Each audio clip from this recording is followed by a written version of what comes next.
Ok, calma, sé que este video puede ser un poco polémico, pero esperen. Primero déjenme darles un poco de contexto para que entiendan por qué este video se llama así. Un poder sacado de las nalgas es un término que yo utilizo, muy profesional por cierto, para definir cuando un poder, un objeto, una técnica, lo que sea, carece de fundamentos, lógica o trasfondo, y que se haya creado para lograr algo en específico, sin tomar en cuenta todo lo que mencioné anteriormente, como el trasfondo, la lógica, bla bla bla. En otras palabras, es cuando Kishi dice, miren, si no están de acuerdo, vayan a leer el manga de Oda. De todas formas, como siempre digo, esta solamente es mi opinión. Si no estás de acuerdo o te fascinan las cosas que estoy hablando en este top, no pasa nada, es solamente mi opinión. Tal vez incluso estoy 100% equivocado en todo lo que digo, no pasa nada. Por favor, no te tomes este video tan en serio. De todas formas, voy a intentar explicar por qué considero que cada cosa es así. ¿Qué tal, chicos? Y vamos a hablar de los poderes sacados de las nalgas.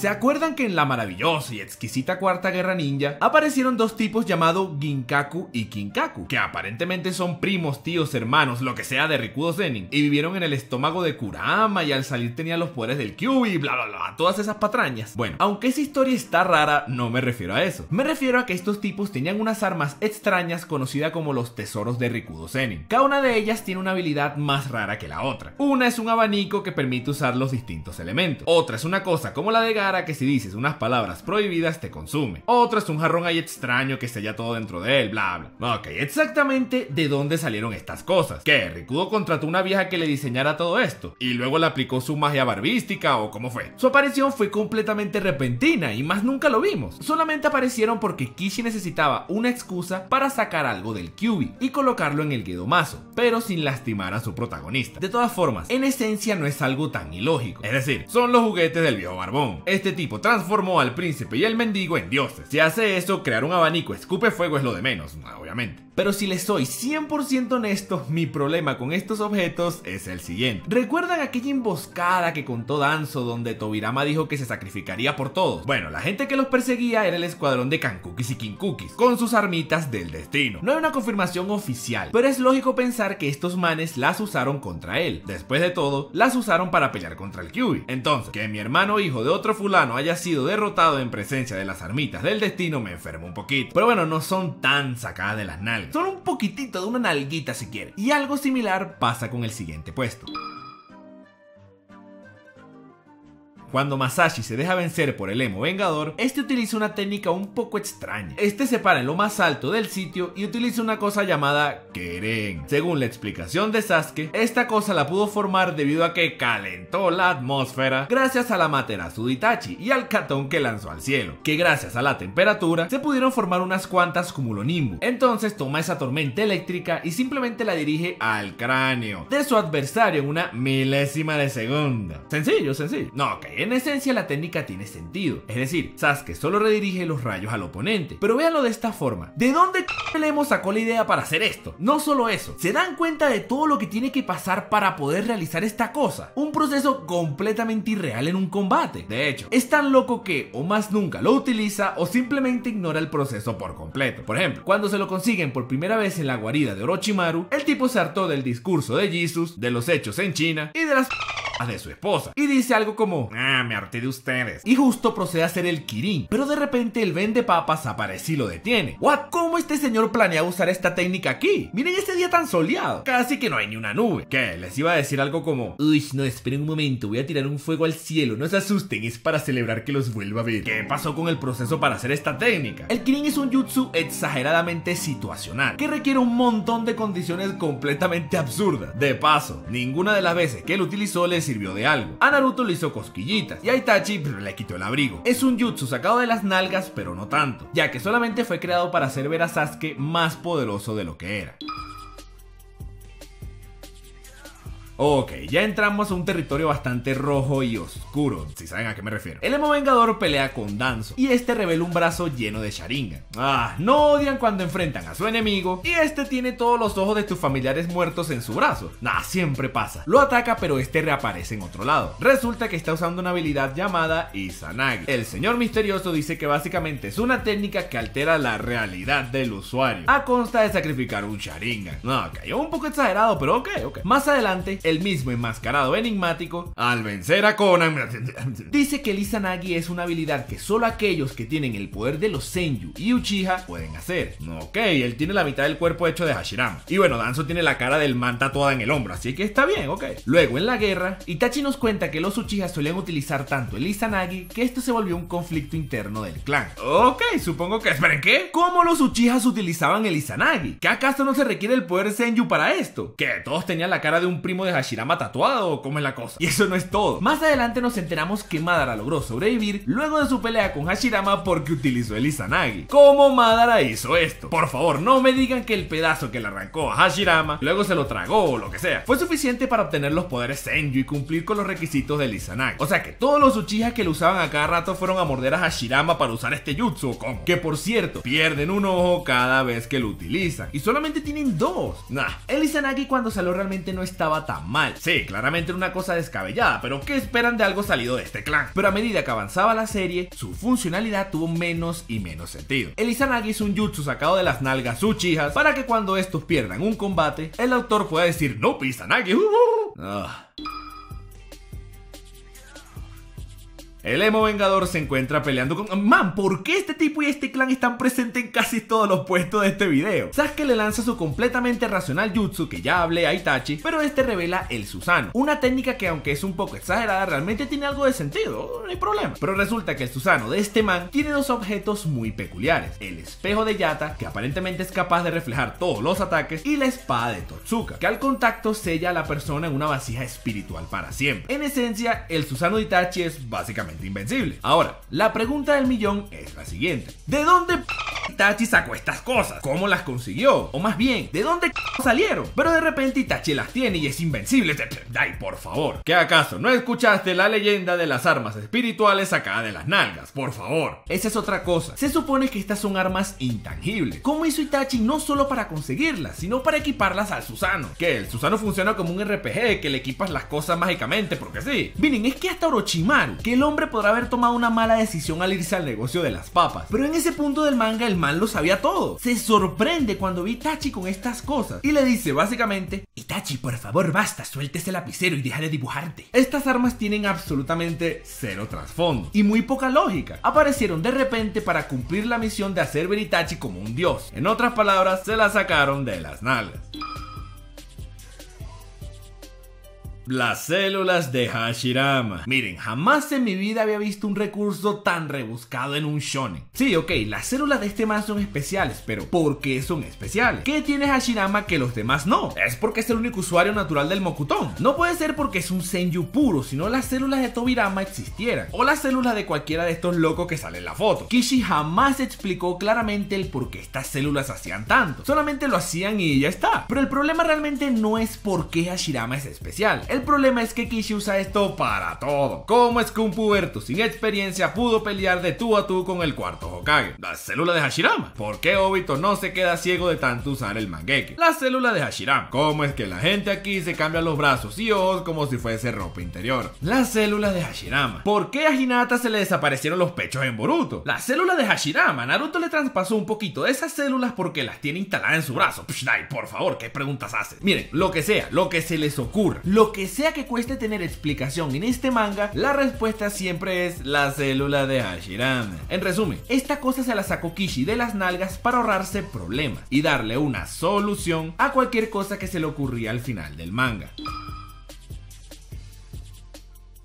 Naruto muere, pero es revivido luego de una conversación con Moisés. El tipo llega para salvarle la vida a Guy y patea una de las esferas del destino, esas que usaba Madara. Hasta el mismo Madara se queda como: loco, pero ¿qué está pasando? Naruto se reencuentra con sus compañeros y ve como Sakura le está sanando el ojo a Kakashi. Le dice a Sakura que por favor, permiso, y que observa a los profesionales en la sanación. El tipo le pone la mano a Kakashi en el ojo y le dice: ábralo, mi fiel seguidor. Y al abrirlo, resulta que Naruto le puso un ojo nuevo. Sí, tuve que releer esta parte del manga varias veces para poder asimilarlo, pero sí, Naruto le acaba de poner un ojo a un tuerto y ahora es básicamente Jesus. Ok, ¿cómo pregunto esto de una forma civilizada? ¿Pero qué pasó aquí? Naruto ni entiende cómo lo hizo, pero no importa, lo hizo. Miren, hasta Sasuke, un Uchiha con ojo de cebollita, se queda con cara de a la loco, eres Jesus. El regalarle estos poderes inventados a Naruto es de las peores cosas que pudo habérsele ocurrido a Kishimoto, y les voy a explicar por qué dándoles un ejemplo. ¿Se acuerdan en la primera parte del manga cuando Naruto peleó con Neji? Estos tienen una conversación donde Neji le dice a él que jamás se convertirá en Hokage, porque eso lo logran solo aquellos que nacen para ello, es decir, las personas desde que nacen ya tienen un destino asignado. Naruto lo derrota y le da un discurso fantástico, de lo mejor de todo el manga en mi opinión. De hecho, le dice que el destino puede cambiar, que a diferencia de Neji, que considera un genio, él es un perdedor sin ninguna clase de talento, pero que lo derrotó a base de fuerza de voluntad y perseverancia. De hecho, Neji le comenta a Naruto que lo venció con su técnica favorita, el Kagebunshi, y Naruto, como un verdadero crack, le dice que de hecho esa era su peor técnica y que siempre reprobaba en la academia por ella, lo que termina siendo un ejemplo fantástico de cómo el trabajo duro y la perseverancia pueden lograr lo que sea. Pues Kishi se en toda esta escena y hasta en el mismísimo Naruto, porque al final Neji tenía razón. Si Naruto no fuese la resurrección o lo que sea de Ashura, jamás hubiese llegado a donde llegó, jamás hubiese sido Hokage, de hecho estaría muerto. Que Naruto sea Jesus va contra todo lo que se nos contó en más de 500 capítulos. El tipo era lo máximo porque era un perdedor sin talento, pero que con determinación y agallas el tipo se iba superando. Sí, siempre tuvo al Kyuubi, pero esa cosa era más una maldición que un beneficio, hacía que su vida fuese un infierno. Nada de esto vale ya porque Naruto era de hecho el chico de la profecía, el elegido, el Jesus. Las habilidades de Dios regaladas por Rikudo Sennin a Naruto es de las peores cosas sacadas de las nalgas de Kishi de largo. El Izanami, ¿qué es eso? Ok, el emo y el mangaka peleaban con Kabuto, un tipo sin ninguna clase de bendición genética, nada, de hecho tenía miopía, pero que con puro trabajo el hombre se transformó en una verdadera bestia. No solo había dominado el senjutsu al punto de que se transformó en un dragón, sino que era inmune a cualquier clase de genjutsu. El tipo efectivamente pudo superar a dos de los Uchihas más talentosos de la historia. Pero Dai, por favor, ¿cómo se te ocurre pensar que el mismísimo mangaka y su personaje favorito van a perder contra este cuatro ojos? Es más, ¿cómo se te pasa por la mente verlos perder, por favor? Resulta que Itachi le hace una cosa llamada Izanami, el jutsu más sin sentido, sin lógica, sin trasfondo y sacado de las nalgas de todos los shonen que he visto de largo. Según Itachi, esta cosa es un jutsu que solo funciona en aquellos que no aceptan su destino y que al aplicar el usuario queda atrapado en una especie de genjutsu irremovible, viendo lo mismo una y otra vez hasta que la persona acepte realmente quién es. No solo eso, sino que Itachi nos cuenta que era utilizado en el pasado por los Uchihas para contrarrestar al Izanagi, que recuerden, necesita células Senju para usarlo, pero todos los Uchihas lo hacían sin tener siquiera un pelo de Hashirama. De hecho, el spam era tanto que según Itachi, la única forma de detener a estos psicópatas era enseñándoles una lección usando el Izanami. Sí, este jutsu realmente no existe para pelear, es más para enseñar una lección de vida a tu oponente. Madre, esto no tiene el más mínimo sentido. No sé ni por dónde empezar. A nivel de jutsu no tiene lógica que exista algo así. Las condiciones para esto son una verdadera locura. Solo escucha la descripción. Es un doujutsu, es decir, una técnica ocular que funciona sin ver a los ojos, pero que al contacto le causa un genjutsu eterno e irremovible solamente a un enemigo que tenga conflictos mentales acerca de quién es y de su propio destino, haciéndolo vivir el mismo escenario una y otra vez hasta que éste mentalmente acepte su destino y sin ayuda externa comprenda realmente quién es. A ver, déjeme pensar, ¿cómo pongo en palabras lo que siento cuando leo acerca del Izanami?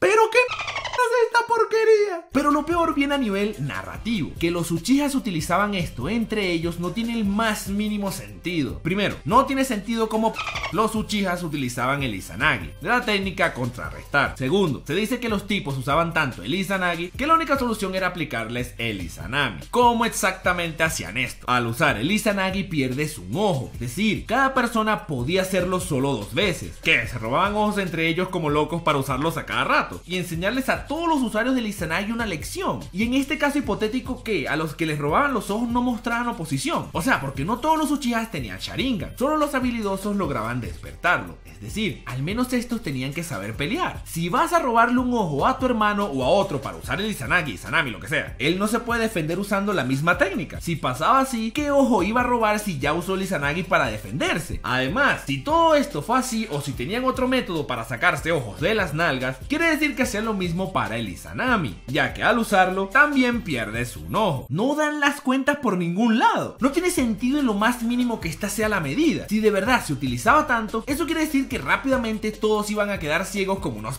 Tercero, un clan que es capaz de arrancarse los ojos entre ellos y hasta matar a su propia familia para incrementar sus poderes. ¿Ustedes de corazón, realmente así honestamente, de verdad creen que uno de estos psicópatas va a sacrificar literalmente un ojo de la cara para enseñarle una lección a otro miembro de su clan? En tal caso, o usa el Izanami para tranquilizarlo y arrancarle el ojo que le queda, o usa el Izanagi para defenderse y matarlo y se pone el ojo de la víctima para compensar la pérdida. Es así de simple. El lado que sea, ya sea en funcionalidad o argumental, el Izanami no tiene el más mínimo sentido, y su existencia hizo que no solo el Izanagi empeorara sustancialmente, sino toda la poca lógica que tenía el Sharingan y todo ese clan de enfermos. De paso, solamente se utilizó contra Kabuto en 700 capítulos del manga, es decir, literalmente se creó para que estos Uchihas pudiesen ganarle, porque en esencia estos manes habían perdido. Itachi no tenía una forma convincente de vencerlo, o de al menos derrotarlo, y lograr su misión, que era detener el Edo Tensei. Pero qué importa si tiene un Sharpie guardado en donde no le da el sol. Perfecto para estos momentos, ¿verdad? Miren, podría seguir y seguir hablando del por qué el Izanami carece de cualquier lógica, ya que hay muchísimos más ejemplos y cosas por argumentar. Por esto y más, el Izanami sin duda es el peor poder sacado de las nalgas de este manga, y personalmente el peor que he visto hasta la fecha en cualquier shonen.